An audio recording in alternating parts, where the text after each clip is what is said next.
Di antara orang pelit juga adalah apa? Man dzukirtu indahu wa lam yusalli alaihi. Orang yang kalau nama Nabi Muhammad disebut terus enggak sholawat, itu juga ciri orang pelit.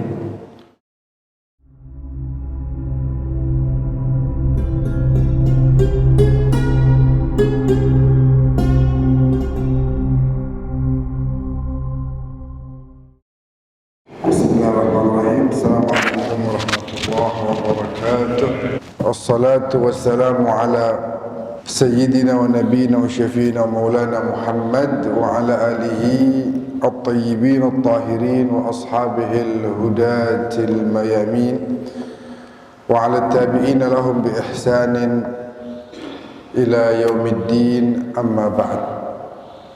Para hadirin wal hadirat yang dimuliakan oleh Allah, wabil khusus Habib Ali Al-Haddad guru kita. Alhamdulillah kita kembali berjumpa. Semoga semuanya dalam keadaan sehat walafiat, dan tidak terasa bahwa sebentar lagi, sekitar 2 atau 3 hari lagi kita akan sama-sama masuk ke bulan suci Ramadan. Para sahabat mengatakan, kami tidak berani menyambut datangnya bulan Ramadan ketika di hati kami masih ada mithqala dzarrah, setitik aja daripada rasa benci, masih ada itu, maka kami tidak berani menyambut datangnya Ramadan. Karena ini bulan suci.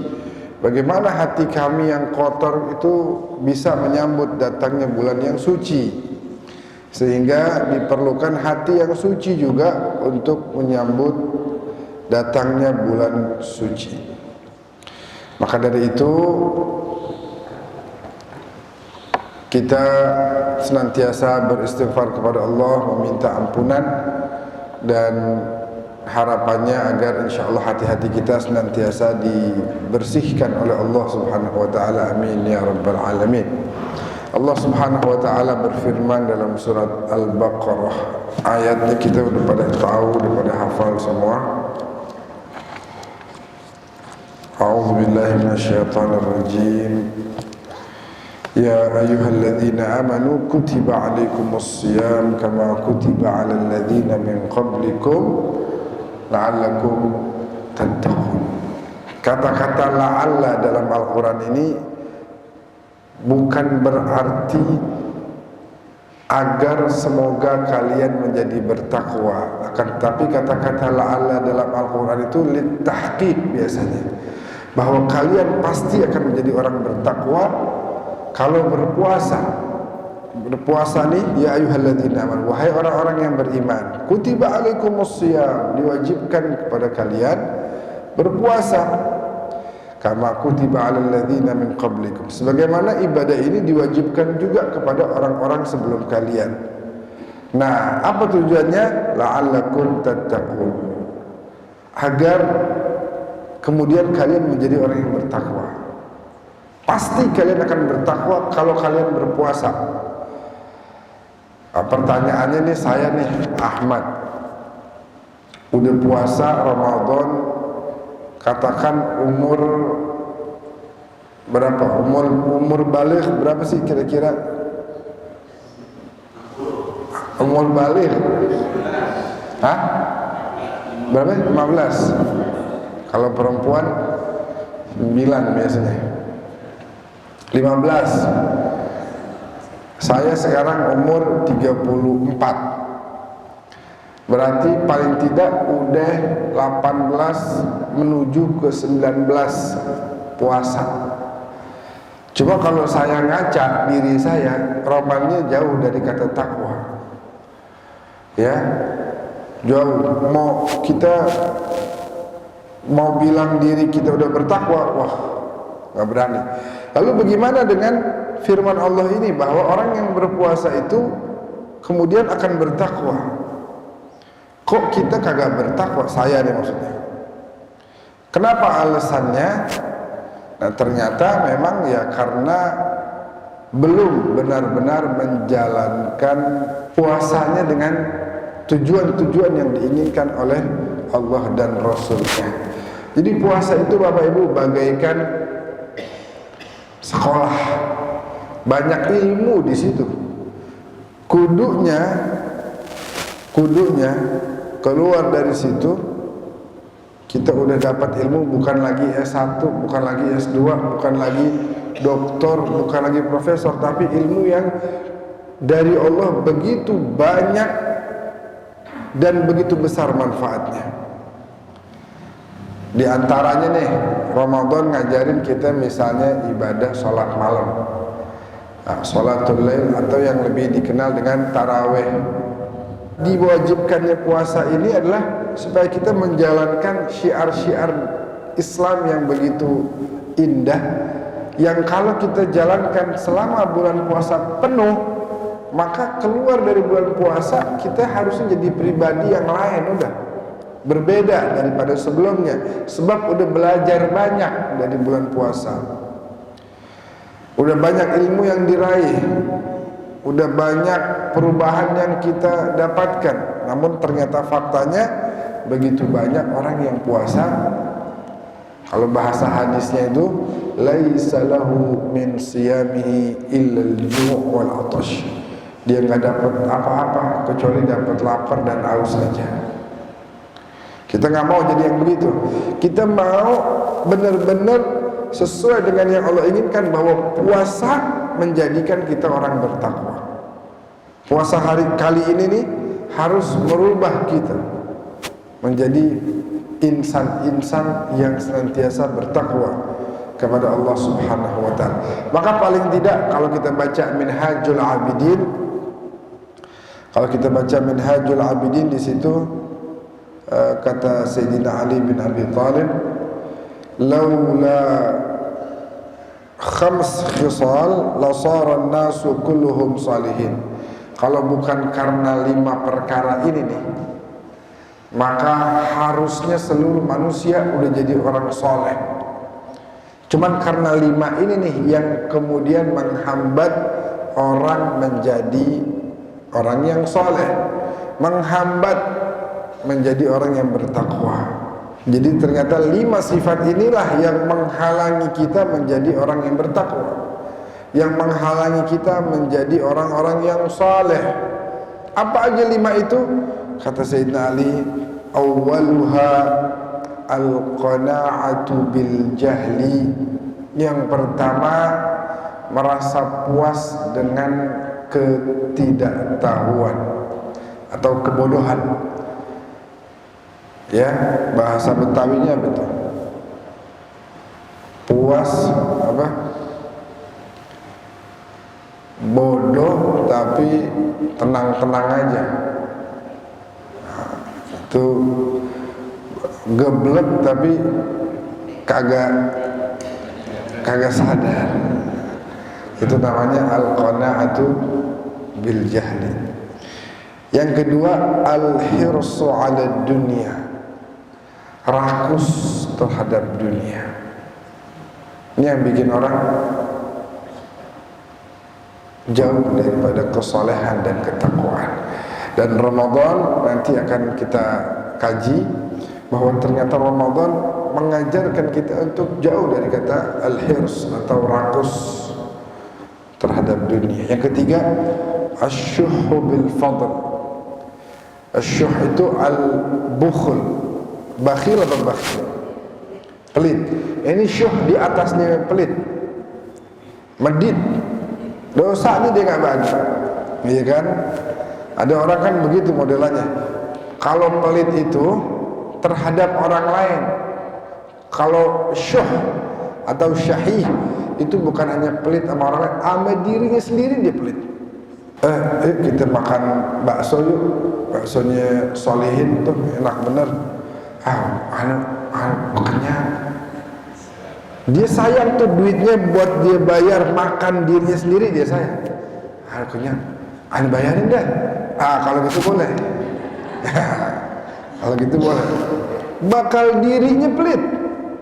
Itu namanya syahih. Bahasa Al-Qur'annya syuh. Syuhul mutab. Nah, pelit atau medit terhadap diri sendiri. Perkara yang keempat, ar-riya fil amal, riya dalam amal. Tahu gak, ternyata puasa itu adalah satu-satu ibadah yang orang kagak bisa riya. Sholat orang masih bisa riya, ya kan? Haji, dengan segala foto-fotonya, lalu dia atribut-atributnya, ya kan? Zakat masih bisa riya. Lu foto gua habis ini rekam nih, ngasih duit ke orang. Tapi puasa ini nggak bisa riya, nggak bisa riya. Puasa mengajarkan kita untuk jauh dari kata riya. Yang terakhir, merasa diri paling hebat, merasa diri paling benar. Jadi 5 perkara ini kata Sayyidina Ali dalam kitab Minhajul Abidin, juga dikutip di situ, 5 perkara yang bikin orang tidak soleh, 5 perkara yang bikin orang tidak bertakwa. Saya ulangi sekali lagi, adalah al-qana'atu bil jahl, merasa tenang dengan kebodohan dirinya. Yang kedua adalah al-hirsu ala dunia, rakus terhadap dunia. Yang ketiga adalah wasyuhu bil fadl, medit, pelit bahkan terhadap diri sendirinya, ya. Warriya'u fil amal, riya, sombong, pamer terhadap amal perbuatan dirinya. Dan yang kelima adalah wal i'jabu birra'i, atau merasa diri paling benar. Al-qana'atu bil jahl, paling tidak keberadaan kita di sini pada pagi hari ini menunjukkan bahwa kita ini kagak qana'ah bil jahl. Kita tidak merasa cukup dengan apa yang kita sudah miliki, bahwa kita terus merasa kurang, bahwa kita pengen terus belajar, kita pengen nambah lagi ilmu. Nah, kita tidak nyantai, nggak tahu tapi santai. Wallah, banyak orang begitu. Kemarin kita baru pulang habis umrah, orang udah pada tua-tua, pas mau sholat di pesawat kagak tahu cara tayamum. Karena ambil jahil, benar-benar dia tenang dengan kebodohan dirinya. Padahal itu adalah satu hukum yang dia harus pelajari, karena dia akan dihadapkan oleh suatu kondisi di mana nanti dia harus tayamum. Ada ilmu-ilmu yang wajib kita pelajari. Ya Allah, jangan tayamum, mandi wajib. Orang masih ada yang salah. Jadi seumur hidup hadas besar terus. Qanaah, tapi dia tenang, tapi dia santai, tapi dia nyantai dengan ketidaktahuan dia, wa'iyadzubillah min dzalik. Dan insya Allah keberadaan kita di sini lagi-lagi saya katakan menunjukkan bahwa kita pengen belajar, bahwa ilmu yang diwarisi oleh Rasulullah untuk kita umatnya sangat banyak, sangat luas. Dan siapa yang mendapatkan ilmu dari apa yang disampaikan oleh Nabi, berarti dia telah mendapatkan warisan dari Rasulullah. Masa kita nggak mau dapat warisan dari Nabi? Pasti kita mau, pasti kita mau. Apalagi misalnya nih ada satu kesalahan di tengah-tengah bangsa Indonesia secara umum. Ini kesalahan saya perhatiin udah di beberapa tempat pengalaman kita ketemu orang terjadi. Bapak meninggal, ninggalin bini, anak-anak, ya, ninggalin bini sama anak-anak. Harusnya harta warisan yang dari bapak ini udah dibagi. Bapak ninggalin rumah besar, sama mobil, sama motor. Bapak meninggal, si anak bilang, jangan dibagi juga, nggak enak sama ibu. Ntar ibu tersinggung lagi. Yang terjadi adalah nanti ketika ibunya juga wafat, bingung. Harusnya dibagi tanpa harus mengeluarkan si ibu dari rumah. Paling nggak tahu haknya masing-masing. Jangan jadi ribut. Ini duit ini sensitif luar biasa. bagi nih hak nomor 1 sekian, anak nomor 2 sekian. Si ibu juga dapat tuh 1/8. Tapi ibu tetap tinggal di situ. Nanti 1/8 yang dimiliki si ibu ketika dia meninggal dibagi lagi kepada anak-anaknya. Gitu. Jadi diperjelas dulu. Nah, itu semua perlu ilmu lagi-lagi. Kam wa kam, berapa banyak terjadi masalah karena keuangan tadi. Itu tadi yang pertama ya. Terkait juga dengan puasa sama juga, banyak ilmu-ilmu yang harus kita pelajari. Yang kedua, tadi kita langsung aja singkat, al-hirsu 'ala dunia, rakus terhadap dunia. Bapak Ibu nanti bulan puasa kita nih bulan puasa boleh nggak siang-siang makan dan minum? Boleh nggak? Nggak boleh. Lah kan nasi, lauk, air minum kan punya kita, itu halal. Tetap nggak boleh? Hah? Kan punya kita. Boleh nggak dimakan? Hah? Kalau malam boleh. Kalau dari fajar sampai terbenam matahari nggak boleh. Walaupun itu punya kita. Nah, kita belajar di situ. Jangan rakus. Lah kalau punya kita aja nggak boleh dimakan, padahal halal, apalagi harta orang lain. Mohon maaf, sekarang ini apalagi pemilu kemarin, banyak harta rakyat yang dibagi-bagikan kepada orang-orang yang punya kepentingan politik. Ini duit dari mana? Duit rakyat. Tapi dibagi-bagiin. Yang dibagi-bagiin orang kaya semua nih. Cuman pada ngambil. Mobil udah punya, dikasih mobil, terima. Rumah udah punya, dikasih duit banyak. Makan enak tiap hari, dikasih duit, terima. Fakir miskin kelaparan sekarang. Mana beras naik, minyak naik, mau Ramadan, ya Allah, musibah. Hak orang kita makan. Hak diri kita aja yang punya kita, pribadi kita nih, hasil kerja kita aja nggak boleh, kata Allah. Belajar di bulan puasa ini untuk bisa menjaga diri daripada ambisi dan kerakusan, apalagi punya orang lain. Nah, di ayat tentang puasa ini kan tadi 183, di 188-nya apa? Wala ta'kulu amwalakum bainakum bil batil. Jangan ambil harta orang lain, jangan makan milik orang lain. Wa tudlu biha ila al-hukam litakulu fariqan min amwalin nas bil ithim wa antum ta'lamun. Jadi berat banget ini ngambil hak orang, biar kata serupiah masuk ke mulut kita, terus dia nggak ridho, dia bakal tuntut kita di hari kiamat. Buat apa kita ngambil hak orang? Kita nggak bakal mati kelaparan kok. Kenapa hak orang kita cari-cari? Kenapa milik orang lain kita kejar-kejar? Insya Allah nggak akan kita kelaparan. Allah maha baik.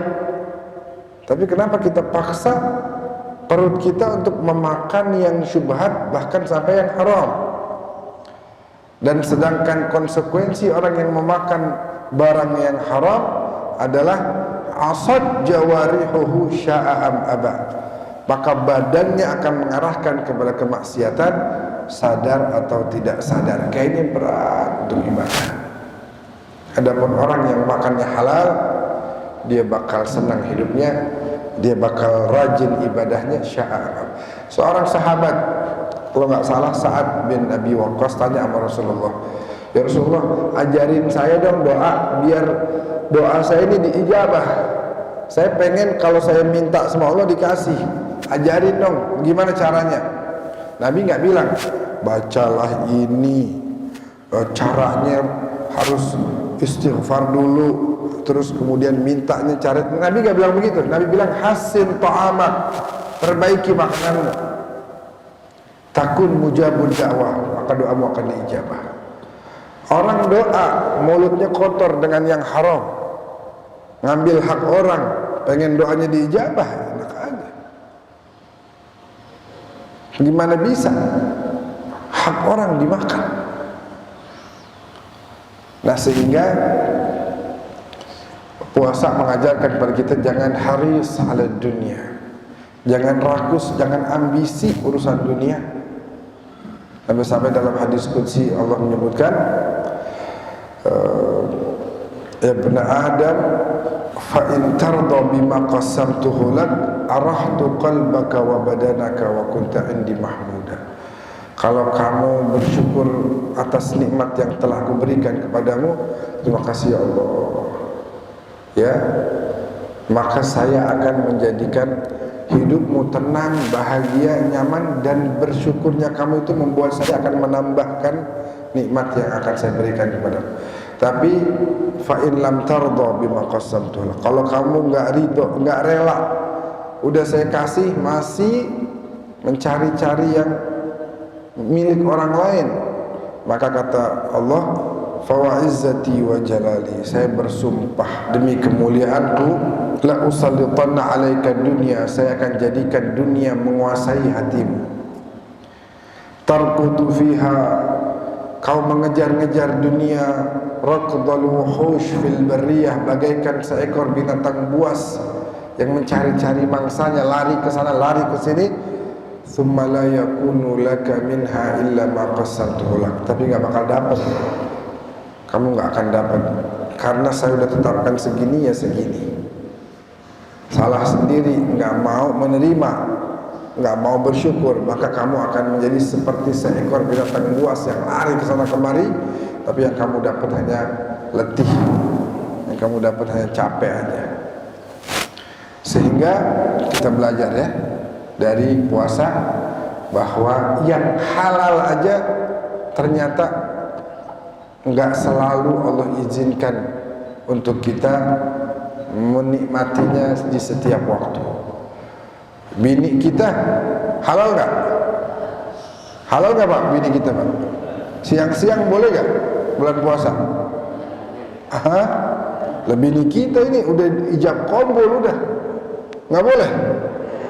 Ya, sehingga puasa mengajarkan kepada kita untuk jangan haris ala dunia, jangan rakus terhadap urusan dunia. Oh, kalau mau buka puasa disiapin segala macam, baru makan dikit udah kenyang. Ya ngapain? Rasulullah kalau buka puasa tuh sedikit korma, air, zahaban dhama, sampai hilang rasa dahaganya minum air. Umtala'atil uruq wa thabatal ajr insyaallah. Begitu. Makan sekedarnya. Belajar kita. Dan kita Pak, kita Bu, lapar enak nggak lapar? Lapar enak nggak? Lapar kan nggak enak. Tapi segitunya Islam mengajarkan untuk takhir dalam sahur, atau takhir itu mengakhirkan sahur menjelang subuh. Jangan sahur jam 1, jam 2, jangan. Kalau sahur yang bagus kata Islam itu di akhir-akhir menjelang subuh. Kalau buka puasa ditakhir apa dipercepat? Cepat. Ditakjil ya. Udah waktunya masuk, buka. Oh, kalau saya mah ntar aja dah, habis tarawih masih kuat. Nggak boleh begitu. Nah, artinya apa? Supaya rasa lapar yang kita rasakan ini nggak usah terlalu panjang gitu. Nah, kita sedikit aja ngerasain lapar dari subuh sampai terbenamnya matahari, itu aja ya sampai malam tuh, itu aja kita masih terkadang suka ngeluh. Saya ketemu berapa orang udah pada gede-gede nggak puasa, alasannya nggak kuat. Ya Allah.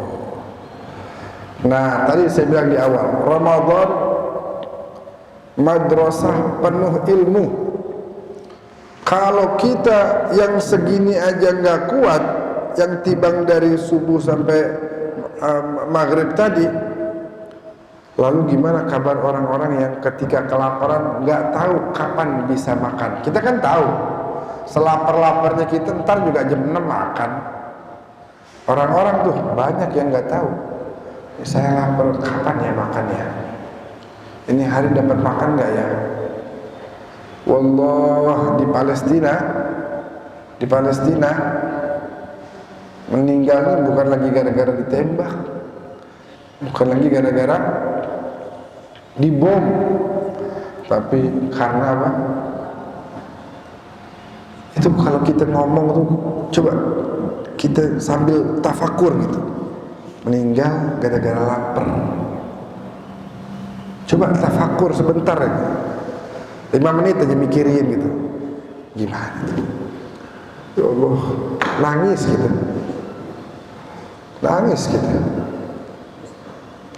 Cuman yang ada, makanya kenapa Imam Ghazali itu menulis kitab Ihya Ulumuddin. Katanya ceritanya dulu tuh beliau datang dari Baghdad ke negeri Syam. Sampai di negeri Syam, ya, beliau melihat orang-orang waktu maghrib isya tuh ngomongin Palestina waktu itu. Ini Palestina begini, Palestina terzalimi. Pas malamnya beliau pikir apa? Ini besok pagi jangan-jangan umat Islam ini pada mau kesana kali, pada mau belain saudaranya. Tadi malam pada semangat banget. Gak taunya apa? Pagi-pagi ya urusannya masing-masing. Udah dilupakan lagi tuh urusan Palestina. Yang kerja, yang buka toko, yang ada urusannya masing-masing. Udah gak terfikirkan lagi. Nah, Ramadan mengajarkan kepada kita bahwa itu rasa lapar yang kamu rasakan itu, yang gak enak itu dirasakan oleh saudara-saudaramu. Makanya kemudian Imam Ghazali menulis kitab Ihya Ulumuddin, menghidupkan kembali ilmu-ilmu agama, karena menurut beliau banyak orang yang hatinya pada mati, sehingga perlukan ini kitab untuk menghidupkan kembali hati orang-orang tersebut. Hatinya itu udah begitu, udah pada jauh daripada rasa persaudaraan. Nah, Ramadan menghidupkan kembali. Makanya Nabi bilang apa misalnya?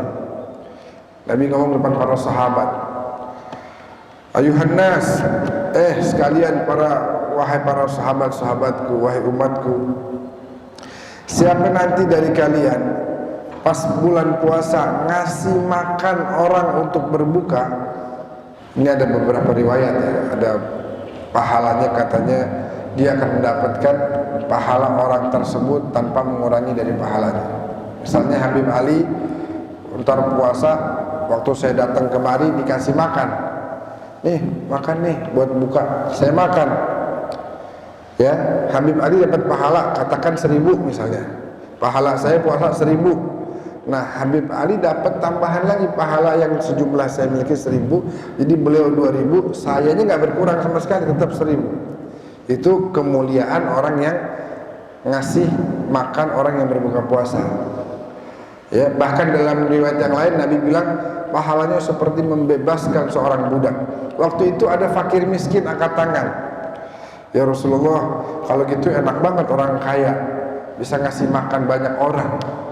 Bagaimana nasibnya kita ini? Fakir miskin, bagaimana caranya kita berbagi? Di rumah aja kurang. Buat ngasih makan keluarga saya aja, buat buka puasa aja itu saya bingung. Lalu gimana saya mau dapat pahala itu tuh? Kan banyak tuh pahalanya. Saya mau, tapi saya nggak mampu. Duit saya nggak punya, kurang. Kira-kira Nabi jawab gimana? Gimana kira-kira Pak? Apakah Nabi bilang siapa suruh miskin? Nabi ngomong gitu nggak kira-kira? Salah lu sendiri cari duit gitu kan? Enggak. Nabi adalah azizun alaihi ma'anittum harisun alaikum bil mu'minina raufur rahim. Nabi lihat, Masya Allah, perhatian umat saya, pengen juga berbagi padahal dia susah. Maka Nabi bilang taqun nara walau bisyarbatin min ma', Raihlah pahala itu walaupun hanya dengan setengah biji korma. Raihlah pahala itu walaupun hanya dengan memberikan segelas air. Jadi yang Nabi lagi pengenkan itu adalah bukan kamu harus ngasih satu porsi nasi padang, kamu harus ngasih ada nasinya, ada lauk. Enggak, itu bukan itu. Yang Nabi lagi pengen gali, kamu perhatian dong sama orang lain. Jangan cuma buat mikirin buka puasa sendiri, pikirin juga orang. Nabi lagi pengen supaya nih hati kita nih punya perhatian. Apakah nanti di bulan puasa kita hanya fokus terhadap apa yang kita makan di sahur dan di buka, atau juga kita memikirkan orang lain. Berbeda antara memberi dengan berbagi. Yang disuruh di bulan Ramadan kita berbagi. Berbagi itu beda sama memberi atau ngasih. Kalau ngasih itu misalnya saya ngasih sorban ke Obi misalnya, Dibi, ini ada sorban nih, udah habis itu selesai pulang. Kalau berbagi mikirin ngasih, ini Obi suka apa enggak ya, kira-kira cocok nggak ya sama dia, kira-kira dia bakal suka apa enggak, jangan-jangan dia nggak suka lagi. Itu berbagi. Nah kita tuh disuruh berbagi, bukan cuma ngasih. Orang fakir miskin di kolong jembatan nih, tanpa kita mikirkan nasib dia bagaimana ke depan, tanpa kita memikirkan bagaimana dia nanti sahur, bagaimana besok dia mau buka puasa. Adapun Rasulullah sallallahu alaihi wasallam dan para keluarganya, para sahabatnya itu selalu memikirkan yang demikian. Bahkan Nabi tidak pernah merasakan kenyang karena khawatir beliau kenyang di waktu dimana ada umatnya yang masih kelaparan. Nggak pernah tuh Nabi makan sampai begah gitu. Nabi nggak pernah gitu makan. Alhamdulillah. Kenapa? Khawatir fulan masih pada kelaparan. Gimana mungkin saya kenyang sedangkan masih ada umat yang kelaparan. Nah, Ramadan mengajarkan kita itu. Mengajarkan kita untuk punya perasaan persaudaraan kepada saudara-saudara kita sesama kaum muslimin khususnya. Baik. Lanjut, yang ketiga adalah wasyuh bil fadl. Syuh bil fadl apa tadi pelit ya. Medit. Medit. Orang pelit itu saya baca sedikit ya. Orang pelit itu terhina. Nggak ada nabi pelit, nggak ada. Wali pelit, nggak ada. Orang soleh pelit, nggak ada. Sifat utama itu dermawan. Kalau mau makan pengennya apa? Berbagi. Kalau mau makan pengennya berbagi. Sampai ada orang saking pelitnya, ini ada satu kisah saya baca di mana gitu. Jadi dia ini dikasih buah tin. Buah tin tuh manis, enak. Buah tin. Teman-temannya ngeliat tuh, itu ada buah tin tuh enak tuh. Nah dia pelit nih. Apa yang dia lakukan? Diumpetin sama dia. Dia lihat teman-temannya pada ngeliat tuh, akhirnya dia buru-buru ngumpetin biar temannya nggak minta. Iya, diumpetin. Nah dia lagi jalan keluar, dia dengar ada satu orang baca surat, bagus suaranya. Wattini wazzaitun wa turi sinin. Ya, dia pulang ke tempat teman-temannya tadi di asrama. Dia bilang sama teman-temannya, tadi saya dengar ada orang baca Quran bagus banget. Oh, baca surat apa? Wah, dia kepikiran, kalau saya nyebutin nanti diminta, kan dia pada ngeliat tadi. Akhirnya dia baca surat wazzaitun wa turi sinin. Teman-teman tanya, tinnya mana? Wattinnya kok gak disebut? Wattinnya mana? Katanya saya umpetin di bawah kasur katanya. Wattinnya gak saya umpetin. Pelit banget. Na'udzubillah min dzalik. Orang pelit itu terhina di sisi manusia dan nggak ada harganya itu. Tidak terhormat. Dan biasanya orang pelit kagak punya teman. Orang pelit nggak ada yang mau nemenin. Kemudian keluarganya sendiri bahkan menjadi musuhnya. Anaknya kesel sama bapaknya kalau bapaknya pelit. Beda antara pelit dengan mendidik, dengan sederhana. Beda tuh, jauh bedanya jauh. Jauh bedanya. Nah, ini pelit nih. Tadi buat dirinya aja nggak mau ngeluarin duit. Dan biasanya orang kalau pelit itu setelah dia meninggal nggak ada yang mengenang, nggak ada yang menyebut-nyebut si ini, kecuali kalau orang baik. Ya Allah, mudah-mudahan Allah rahmati, baik dulu suka bagi-bagi kita, dulu orang-orang fakir diperhatiin, dulu orang-orang dermawan tuh diinget-inget tuh, didoain terus. Dan kata Allah dalam Al-Quran di surat Muhammad ayat 38, wa may yabkhal fa innama yabkhalu nafsi. Siapa yang pelit, sesungguhnya dia pelit terhadap dirinya sendiri. Karena dia lagi tidak mau menjadikan dirinya dekat ke surga. Lah, kita kalau bagi itu kita makin dekat ke surga. Dan apa yang kita berikan itu tidak akan hilang, bahkan akan kembali. Itu Rasulullah bilang, orang yang pelit jauh dari Allah, jauh dari manusia, dekatnya dari neraka. Dan orang yang paling sedikit rasa tenangnya, rasa nyamannya, rasa bahagianya itu adalah orang yang pelit. Nah, orang yang pelit itu selalu miskin, selalu miskin. Nah, dan di antara orang pelit juga adalah apa? Man dzukirtu indahu wa lam yusalli alaihi. Orang yang kalau nama Nabi Muhammad disebut terus enggak sholawat, itu juga ciri orang pelit. Kita kalau dengar nama Nabi Muhammad langsung baca Allahumma shalli wa sallim wa barik alaihi wa ala alihi. Allahumma shalli ala sayyidina Muhammad wa ala ali sayyidina Muhammad. Karena kalau kita pelit-pelit sama Nabi Muhammad dengan baca sholawat, kita yang paling rugi.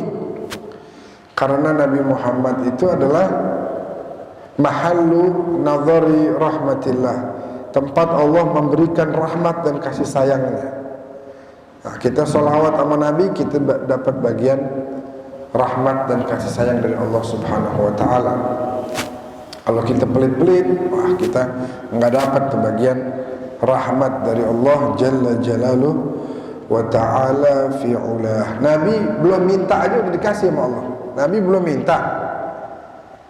minta. Kemarin nih di Madinah nih 5 hari lalu kita ke masjid namanya Masjid Qiblatain, Masjid 2 kiblat.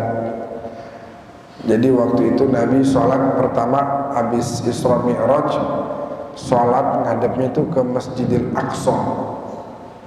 Allah nyuruhnya ke situ. Tapi berjalan kira-kira 16 bulan, kemudian Nabi pengen supaya diganti kiblatnya. Sebab Nabi sering diledekin sama orang-orang Yahudi. Ya Muhammad, kamu katanya bawa agama, ternyata cuma jiplak agamanya Nabi Musa doang, kamu ngikut-ngikutin doang. Itu buktinya kiblatnya ngikutin Nabi Musa. Jangan-jangan kamu cuma ngikut jiplak doang kali ya. Omongan itu rupanya Nabi pikirin, Nabi sedih. Nabi dongak begini, dongak benar ya? Dongak begini. Nunduk lagi. Belum ngomong belum. Habis itu Nabi sholat asar, zuhur atau asar saya lupa.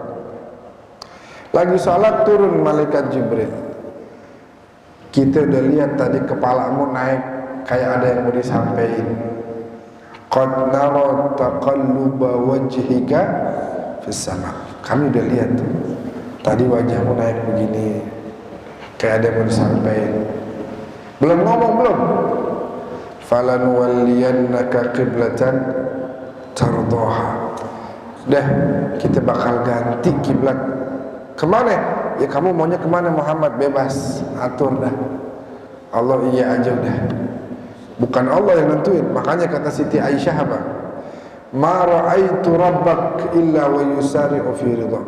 Kalau saya perhatiin, Tuhanmu itu selalu bergegas, bersegera, apa yang kamu mau diiyain.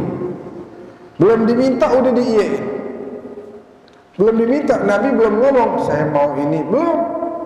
Baru ngangkat kepala begini doang. Nduk lagi.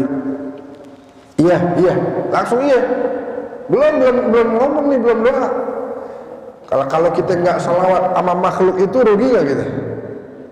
Rugi banget. Yang mana beliau belum minta aja udah diiyain sama Allah. Lah kalau kita bertawasul dengan sholawat kepada beliau, kita yang beruntung. Lanjut. Habis al-bukhul tadi apa ya? Selanjutnya adalah riya fil amal. Nah, riya, na'udzubillah, riya juga satu penyakit yang sangat banyak menjadikan orang itu tidak mendapatkan balasan dari Allah. Berdakwah ini kan cakep nih, berdakwah. Baik itu ngomong kayak begini atau berdakwah via media sosial misalnya. Nah, itu kata Allah apa? La khaira fi katsirin min najwahum illa man amara bi shadaqatin aw ma'rufin aw ihsanin bainan nas. Siapa yang melakukan dakwah ini nih, mengajak kepada kebaikan dan mendamaikan orang lain, mengajak orang untuk menuju kepada Allah, ini kan bagus nih.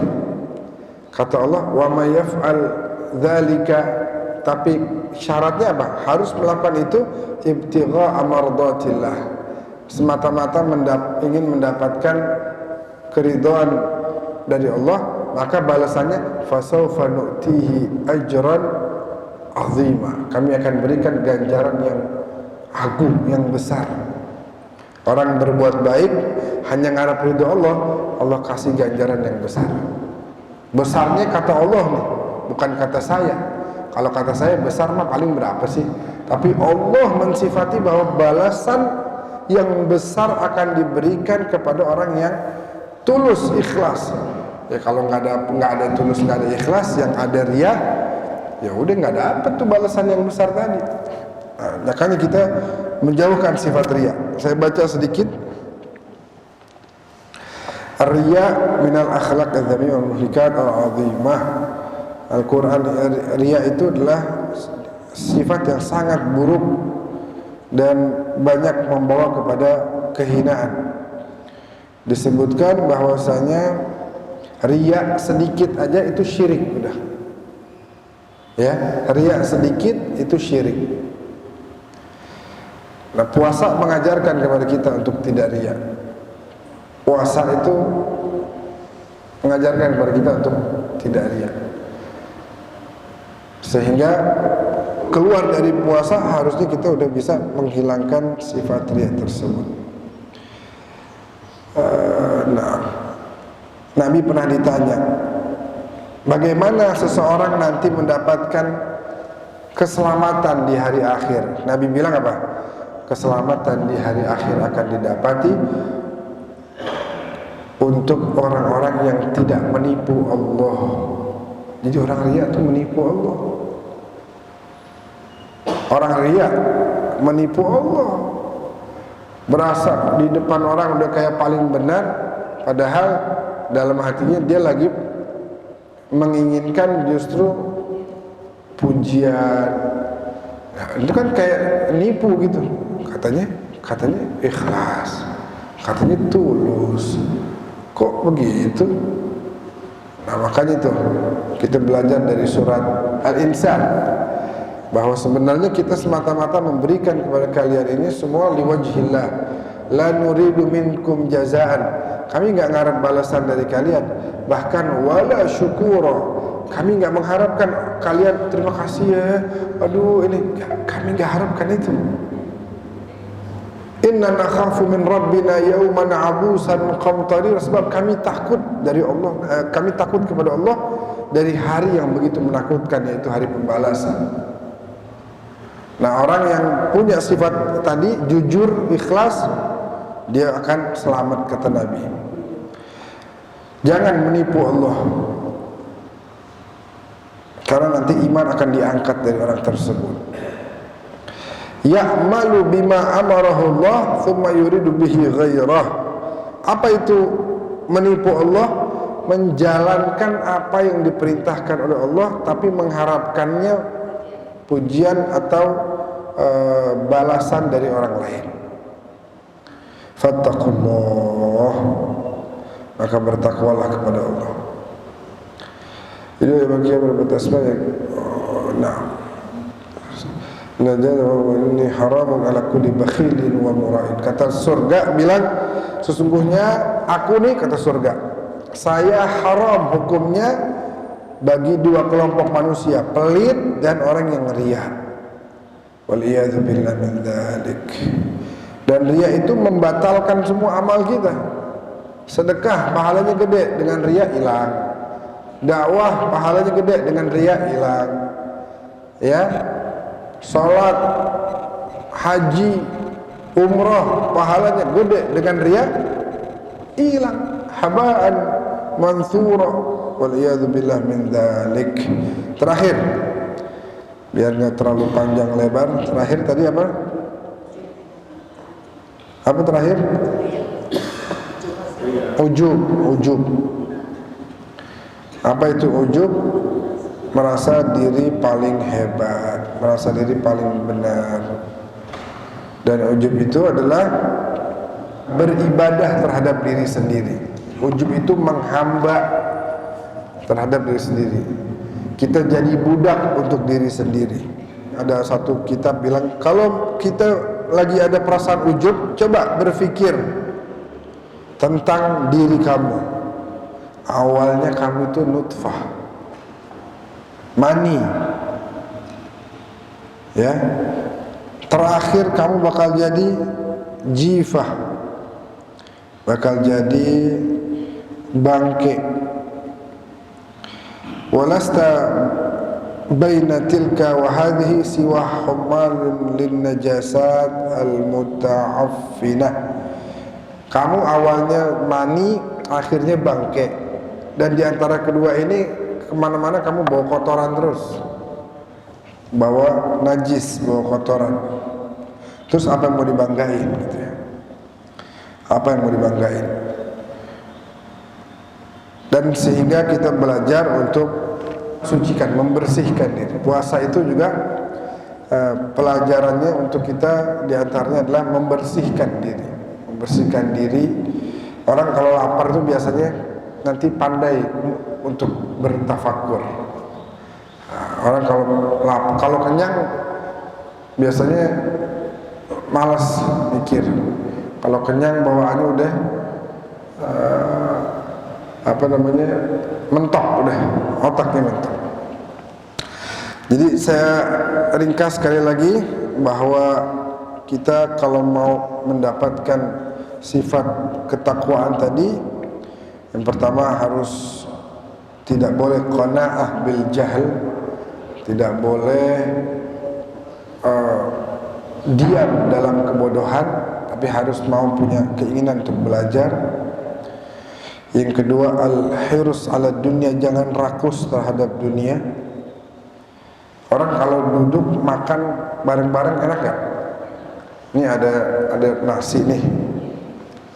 Oh duduk yuk bareng-bareng yuk, pakai sufra nih. Kalau kita masing-masing makan ambil porsi, enak gak? Enak ya? Enak. Masing-masing bisa makan, masing-masing bisa kenyang. Tapi kita lihat ada satu daging segini ditaruh, mohon maaf, di tengah ada dua anjing ribut tuh, saling gugukan satu sama lain, berantem. Ya, nggak ada yang bisa menikmati hidangan tersebut. Nah, orang yang ambisi, orang yang rakus, akhirnya dia nggak dapat apa-apa. Permisalkan seperti kanjeng a'azzakumullah syarafal majlis. Dan yang ketiga adalah jangan pelit, berbagilah kepada orang lain. Yang keempat, tinggalkan sifat riya, karena itu nipu Allah. Yang kelima, jangan merasa diri paling benar. Awalnya kita adalah nutfah, akhirnya jifah, dibangkit, dan di antara dua itu kita kemana-mana kita adalah pembawa kotoran. Waliyazbillah min dzalik. InsyaAllah dengan puasa kita tadi akan mendapatkan la'allakum tattaqun, bertakwa, menjadi orang-orang yang saleh, dimuliakan oleh Allah Subhanahu wa taala. Amin ya rabbal alamin. Assalamualaikum warahmatullahi wabarakatuh.